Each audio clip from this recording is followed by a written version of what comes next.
তোমার মরমে মুখ দেহ তুলিলে ঢুক বুকু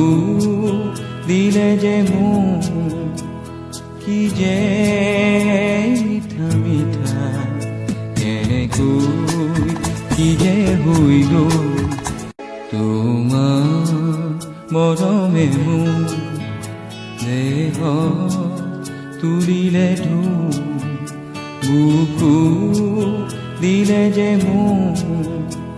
কি যে মিঠা মিঠা